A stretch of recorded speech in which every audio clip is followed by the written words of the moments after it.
Getting targeted by scams is distressing for anyone. It seems they're nonstop and targeting people of every age. But scammers target older adults more, thinking they can trick them more easily. Well, not if it's up to our guests here today. Join us to learn how to identify and resist being scammed and understand the psychology behind it so that you can resist.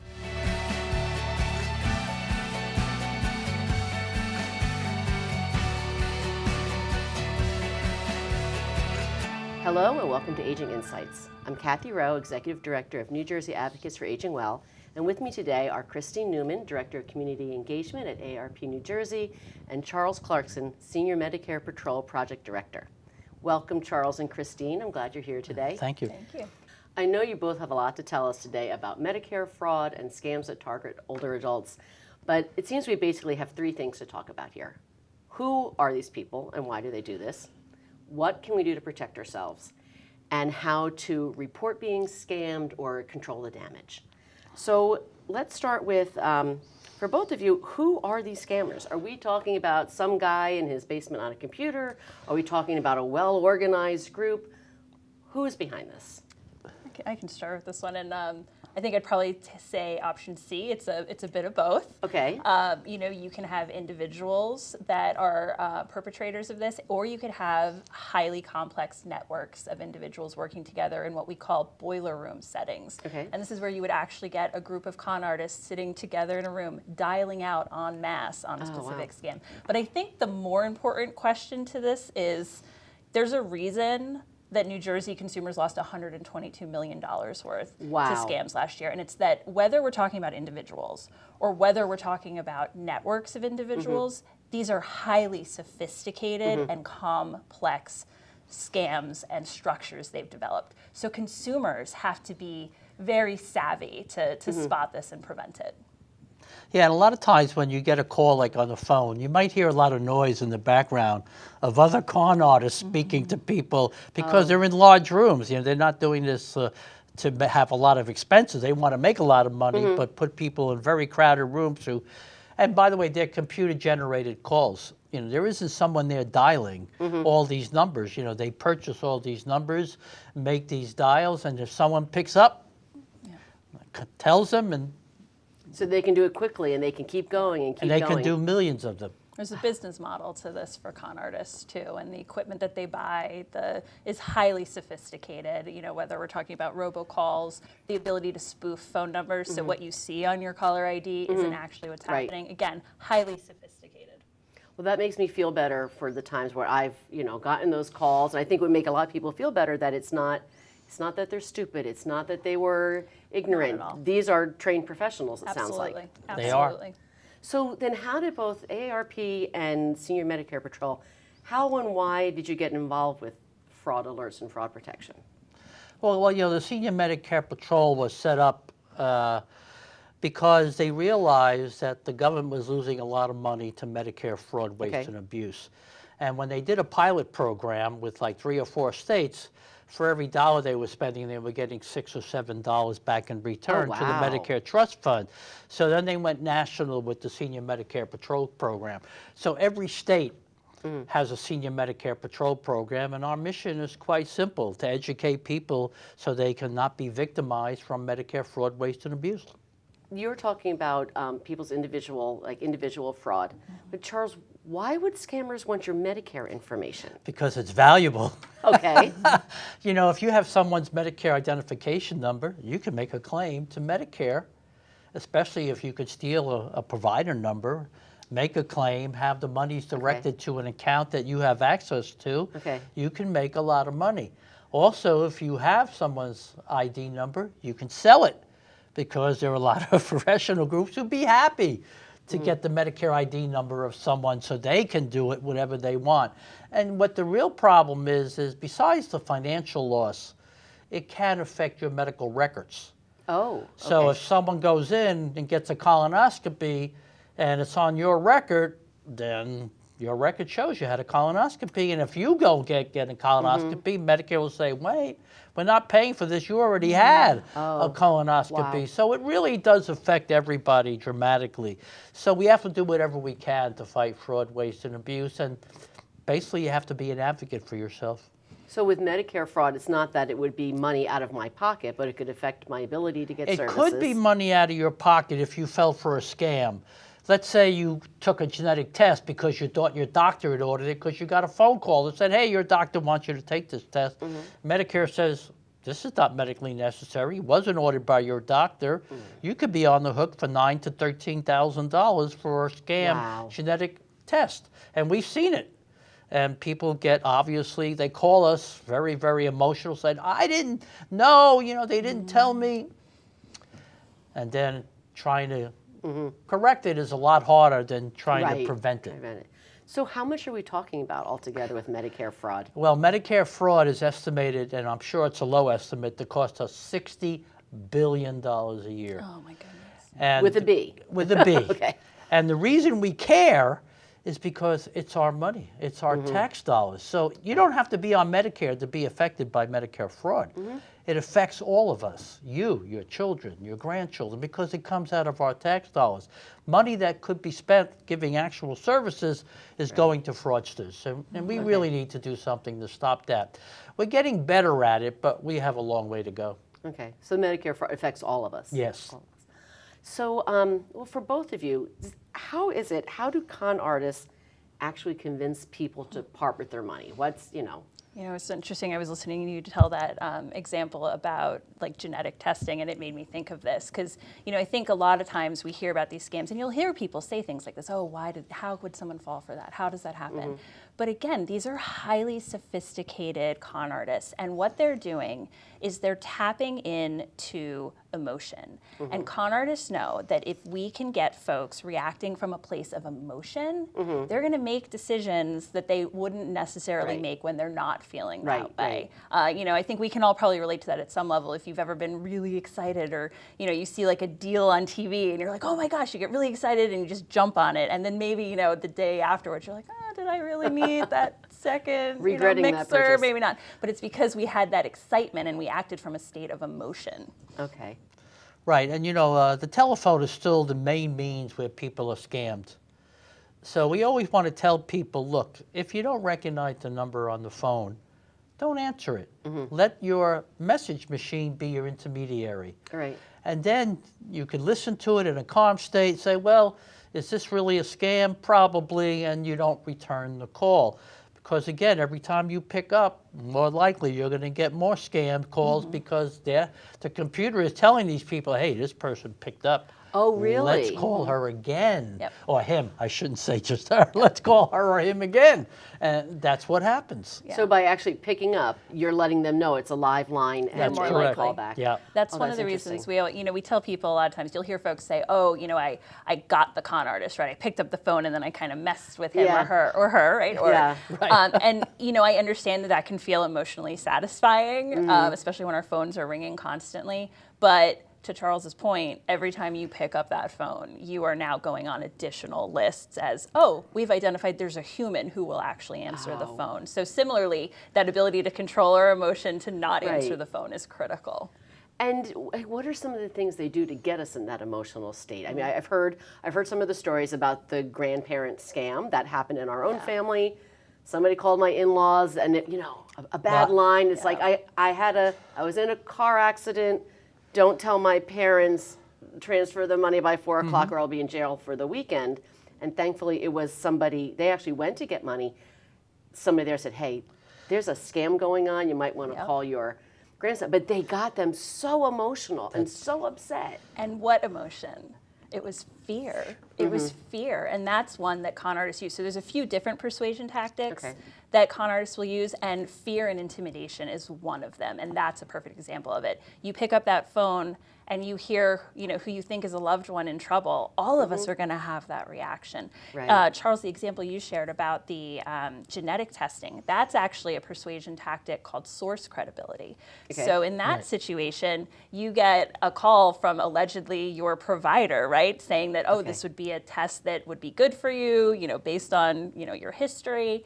and making that connection, saying that you're a trusted source, like a provider, like Medicare, like, you know, we hear scams where people impersonate Microsoft or, you know, your electric company. That's building an emotion of trust and an affinity. So again, you're going to be acting from a place of, all right, I have this like, you know, relaxed state. I'm feeling like there's trust, and so I'll make decisions I maybe wouldn't make in some other ways. And I think part of the like trying to create that trust is there are people who get calls and say, this is Medicare calling you, or your Medicare is going to be canceled if you don't give your number. So they're playing off of that. You recognize Medicare, you recognize the name IRS, so you think it's right. And you know, there can be occasions where, you know, I get a lot of calls from children or older adults who basically the mother or the father might have some dementia, and therefore if you get that person on the line, you know, it's a lot easier to get their information out, only because, you know, they have a condition which allows them not to realize they're being scammed. So we see a lot of that. So we try to tell people, again, never pick up the phone, but that can be hard for some people. Another persuasion tactic that we see a lot is, it's called phantom riches. And it's these scams that talk about, okay, you know, you're going to invest this amount of money and we'll give you 50% returns, you know, that claim that you'll make, you know, just gobs and gobs of money. This is actually the most common persuasion tactic that con artists use, because we're driven to this, you know, this emotion of, okay, yes, I want that, you know, and you get so excited that you maybe don't think through, wait, what are all the logistics to this deal? What are these things? You're just so excited about the prospect of potential, you know, profit that folks act from a state of emotion again. And I wanted to say one more thing. You know, Medicare will never call you on the telephone. I've heard that multiple times. Right. Now, even though it says Medicare, don't believe it. Right. You know, they don't call. The IRS doesn't call. Social Security Administration doesn't call. They still use the old-fashioned snail mail, as my daughter would say. They write you a letter. Right. You know, so it's you just have to be your own advocate. You have to always be careful. And there are certain steps you can take to make sure that you're protected. One of the things about the new, you know, in the old days we used a Social Security number. Now we're using a 10-digit random ID, numbers and letters. One of the advantages of that is, like, if you lost your credit card, you would call the credit card company, they would cancel the account and send you another card. Well, you can do that for Medicare now. If you think your number is compromised, call up Medicare and say, hey, they have my number, I want a new number and a new card, and they'll send it to you. So that's something that's a big change. And they did that because they wanted to stop fraud or lower fraud. That's why because you can get a new card from Medicare, but it had the old Social Security number on it. Didn't do much good. You can't change your Social Security number very easily. So. And Christine, you had talked once about having a script, like prepare and have a script ready for the next fraud call. So the reason I think that can be important is, I mean, look, at the end of the day, you know, when we get phone calls, we're part of society. We sometimes feel bad or guilty about hanging up on people or ending conversations. Again, sometimes some folks go the opposite direction and are like, oh, I'm going to mess with this person because they're calling me during dinner every night. My advice is you always want to get off the phone as quickly as possible, because these are dangerous people. So developing a short and sweet script that you just have memorized, that you can just implement, can be really helpful, because it, again, gives you sort of something to fall back on when maybe you're feeling either really frustrated because they're calling during dinner, or like, oh, I don't want to be rude, someone's calling me, how do I get off the phone? Taking a couple minutes to develop just a clear script that you can implement when you need to can really help. And you could put that next to the phone, you could put it on the refrigerator. Have it. I have an easier way. I never pick up the phone.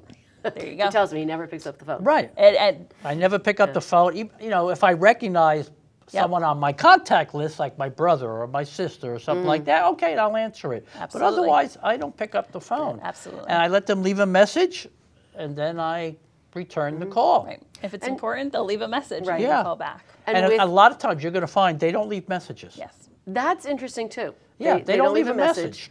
Or when you pick up the phone, there's no one there, but like you said, they there's nobody to talk to. They just now know that it's a live line and they can use it again. Yeah, a lot of this is sort of that robo-calling technology where it's just, random dial, random dial, random dial until you get a human. So if you get a voicemail, yeah, a lot of times they don't leave messages, or what you'll hear is you'll hear a voicemail message that like you feel like you're in the middle of it, like you only hear the last half of a message, and to me that's a clear cut, okay, this was some sort of robocall scam, I don't need to engage And with. payment method is another red flag. If someone says you have to pay us with a gift card or cryptocurrency or electronic payment, then there's something weird. Right. And you shouldn't fall for those kind of payment scams. So be very, very careful. So, if fraud has happened, so you don't prevent it, it happens. How do people report it, and why should they report it? Because I know some people are embarrassed. And I'm suspecting that those scammers are counting on them to be too embarrassed to tell anybody, which would actually help prevent it happening to someone else. Well, on the Medicare side, if you read your statements and you suspect that you've been conned or fraud or there's a service you didn't get, if you don't report it, they get away with it. Yeah. So get over the embarrassment. It's sometimes nothing to do with you. It's just somebody added a claim to your Medicare ID and you're finding out now. And the mission of the Senior Medicare Patrol is prevent, detect, report. Okay. So you have to report it. Okay. And you can call Medicare, 1-800-MEDICARE. I won't feel upset that if you call Medicare first, but then you can call the Senior Medicare Patrol and we will help you resolve that claim because it's costing us billions of dollars.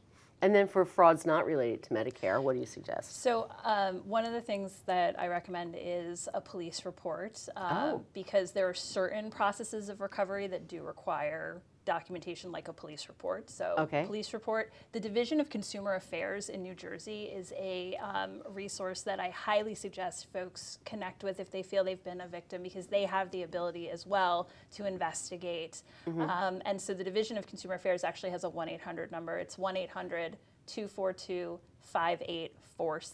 Okay. And then our AARP Fraud Watch Network, again, we have a hotline that's a dedicated service with trained volunteers who can answer questions and link people to appropriate resources if they call to report. We also have a really interesting thing called our scam tracker map, where you can actually go onto this map and report your scam and where it's happening. The really interesting thing here is we know con artists will geo-target. So you start to see a picture of, okay, in this part of the state there seems to be a trend where this scam's happening. And so then by reporting it, you're helping other people, right, who maybe live in your area not fall victim. And Kathy, you said something though, about it being underreported, and I absolutely agree. I think it is underreported, and I think one of the reasons is we need to change the conversation about being a victim of fraud. That's a huge focus for AARP, is how do we change this narrative about being a victim of fraud? At the end of the day, this is a crime. People who report fraud, they are victims of a crime like anyone else. We wouldn't tell someone who's a victim of, a car robbery not to report it, right? Right. So why would we not report fraud, except that there's just some bias around it, where you'll hear in language people saying, oh, well, they didn't think it through, or, they blame themselves. Right, it is. It's victim blaming. And that's not the case. We've talked, this whole session so far about how this is such a complex process, and it's really using sophisticated tactics that we've got to talk about fraud victims like we would talk about victims of any other crime, and that starts with reporting.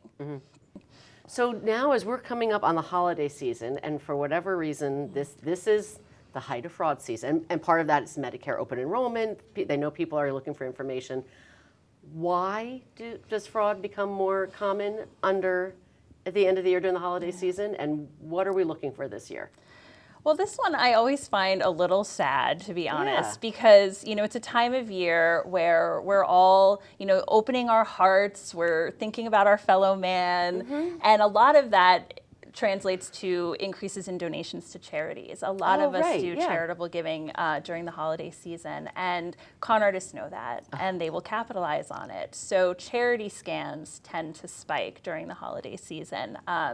And there's a few things I would recommend folks do if you're thinking about giving money to a charity this season. And that's, again, typically you're the one making the decision, right? Like who you're going to give to because you have a relationship and affinity. But if you're just sort of getting requests to you, and especially if you're getting requests that are saying donate to my charity through a gift card, that is a scam, no doubt. There's also websites like Charity Navigator, Charity Watch. These are great sites to visit where you can actually look up charities to, see that they're actually vetted and legitimate. And I think by doing that, we can kind of all get through the holidays and still do the giving we want to, but do it in a safe way. Okay. Right, and you said like during the holiday season, open enrollment happens to occur, and fraudsters come out of the network because they know people are looking maybe to change plans or get a better plan because they can't afford it. Yesterday I dealt with some people at a presentation who said they're paying like $425 a month for their secondary, and I said, that seems awfully high. Call me and let's see what this is and why you're paying so much, and maybe we can make a change. So you have to take advantage of the open enrollment, but you have to be careful. You want to make sure that, you're going to a trusted source like SHIP, or you do it yourself. There's something called the Medicare Plan Finder on Medicare.gov, and it allows you to compare plans. But it can be a little difficult, especially if you're not familiar with computers or are not used to going on the Plan Finder. I do it all the time. So for me, I don't even have to think about it, But so let a trusted source help you. I think that's one of the most important things you can do. Okay. There's also an element of gift card scams that we haven't touched on yet that definitely peaks during the holidays, which is, most of us will at some point during the holiday season give a gift card to someone. And actually 1 in 5 Americans report receiving a gift card or giving a gift card that actually had no funds on it. And that's because there's ways that con artists, you go to stores and you may see racks and racks, right, of gift cards. It's very easy for scammers to go in and just write down the numbers on the back of those cards, maybe just scratch a little bit off of, like, how there's that hidden PIN number, just scratch a little bit to get it. And then they can actually drain the funds on the card while it's still sitting on the rack, and then you buy it and there's no funds on it. So one of the things to do is really, if you want to buy a gift card for a specific, store or outlet, go directly to that store to get it. And then 2, just if you are going to buy one of those off the rack, just take a look at, the back of the card, see if there's any signs that things have been, pried up. If any of that code is legible, don't buy that card. Because that is one way that con artists can, before you even know it, right? You haven't even bought the card yet, and there's no funds on it. I wanted, I'm going to put the spotlight on you guys because you've told us about what can happen to other people. I want to ask, have either of you ever fallen or gotten wrapped up and almost fallen for a scam yourself? You can be honest; it's a safe space. Not to my knowledge. Okay. I don't think I've ever been scammed because I don't trust anybody.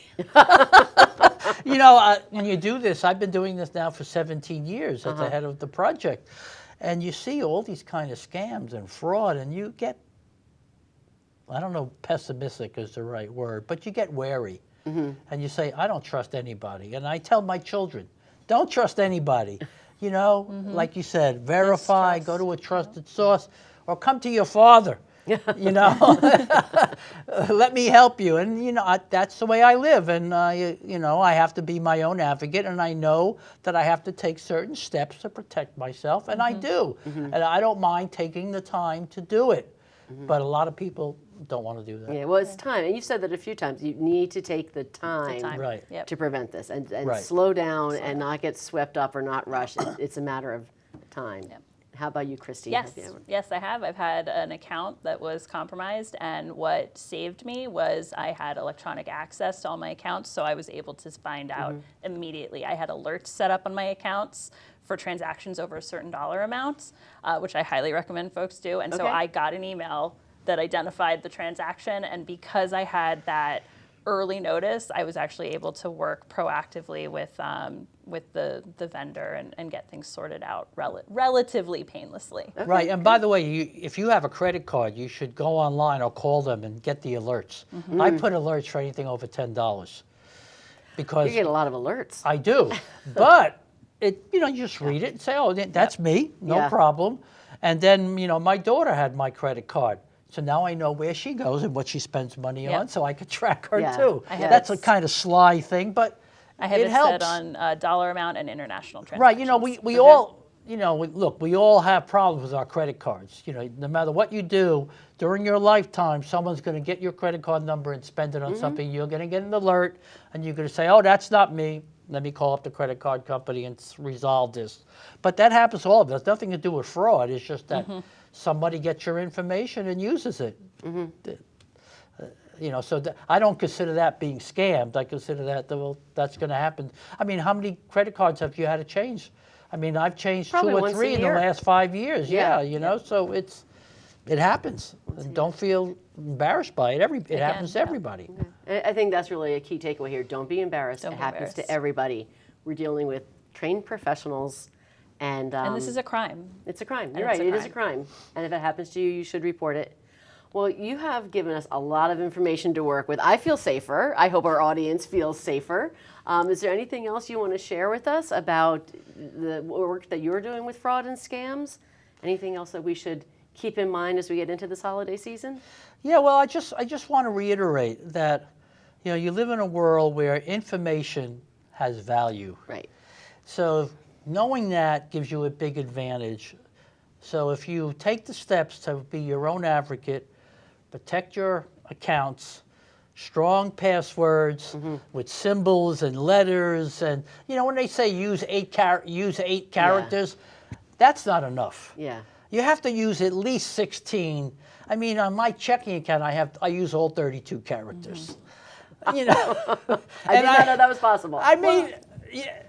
There's a way to do this too, though, that, because when I hear that too, I mean, my head explodes, right? But you can do pass-phrases, which Yes, are you very can. secure. Yeah, I've heard more and more about those. Yes, and they can be individualized to you, so things that you like and are personal to your life, so it makes it easier to remember them. But it's a full phrase, maybe with a couple letters that are Right. numbers instead. Right. So it gets you that high level of encryption. Yes. But it's easier for you to remember. And there's one other thing people should do. I put a freeze on all my credit rating accounts, Oh. the credit agencies, Okay. because I don't use credit every day. I'm not buying a car tomorrow. I'm not buying a house. So I put a freeze on all my accounts, okay? And if someone then wants to open an account in my name, they're not going to be able to do it because I froze that. interesting. Okay. And I can always unfreeze it if I know I'm going to use a certain credit. So I would recommend highly. Go to the 3 main credit rating agencies, TransUnion, Experian, Equifax, and freeze your accounts. And there's no cost to do that. No, there's no cost. Yep. Okay. And every once in a while, I go on and I check my rating agency report to see if there's anything on there that looks suspicious. And, you just have to get used to doing it. And it works. And I would just say, I think we can tell from this conversation, folks aren't alone in this. Right. This is something we all have experienced in some way, or we know someone who it has. And so again, this idea of changing the victim blaming in our conversations and understanding that this affects everyone, every age, every demographic. And that it's okay to report that because it is a crime. Right. AARP's Fraud Watch Network is here as a free resource. Again, if someone has experienced fraud themselves or has a loved one, I'd recommend them check out aarp.org/fraudwatchnetwork. Or we do have a hotline where you can actually speak to a person one-on-one. And sometimes that's just helpful, right? Being able to have another human on the phone who can have that empathy for what you're going through. And so our hotline, again, is 1-877-908-3360. And one other thing, if you're a caregiver for an older adult, you have to read their statements also. And you have to do it as part of your caregiving activities because you don't know what's going on unless you read those statements. Okay. And it's very, very important. And like I said, I get a lot of calls from daughters and sons of older adults who have been victimized and they didn't take the time to read the statements on behalf of their person they were giving care to. And they find out too late. Okay. Well, thank you both for sharing all of this. Like I said, I feel better now. I feel more empowered and stronger. And we're going to put all of the information up on our website so people can find it when they need it. So thank you for joining us for this version of Aging Insights. Aging Insights is brought to you with the support of the Wallerstein Foundation for Geriatric Life Improvement, from our funders, and from viewers like you. If you would like more resources about fraud, Medicare, and the AARP Fraud Network, please go to our website, njaaw.org, where we have a listing of several resources that can help you.